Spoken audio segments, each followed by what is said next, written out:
Alright, this is what I use right here. 40-pound mono, 30-pound fluoro, foam beads, treble hook, soft bait holder, power bait, catfish bait, like mock chicken liver dough bait shit. And then this right here is, I don't even know what the hell brand that is. That's actually what landed me the fishes, not the power bait. Power bait dissolves too quickly in the water for some reason. But I mean, that, catfish smell, so maybe that helps attract them. That is just an example of Power Pro. This is 50 pound. It's a 30-pound package.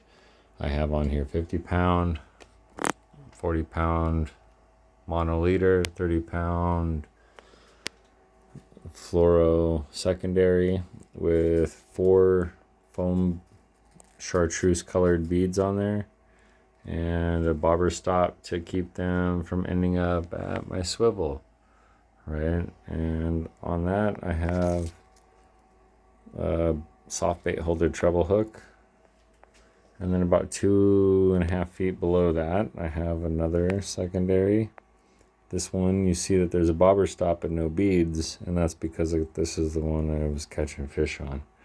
This was an experiment. This was the first time I decided to go after catfish, and I was experimenting with rigs.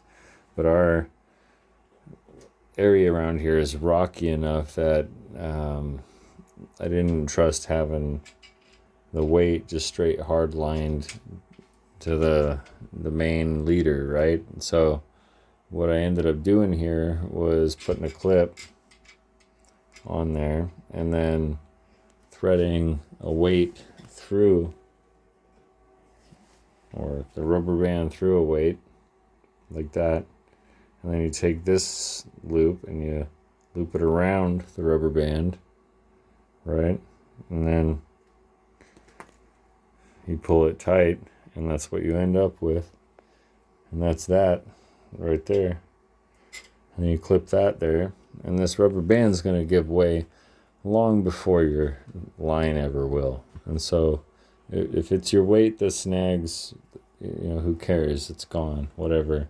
That's what you call a rotten bottom, right? It's just good enough, but it's rotten to the core, so of course it's going to fold under pressure.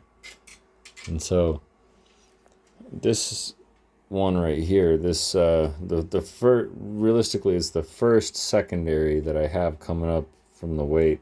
Doesn't quite reach the level of the weight. It's right almost there, right? But it had floats on it, so realistically it was probably up somewhere like this or like this, like way up here or up here, whatever. But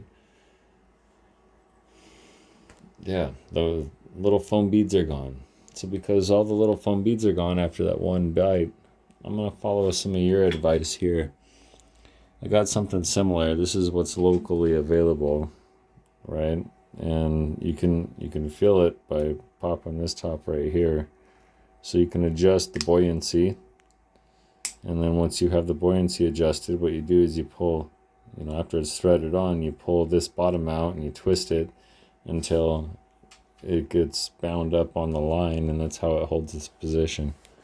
So I'm going to try that because that's what's local and they're pretty freaking cheap. But I may end up going with a float like yours because that's also intriguing.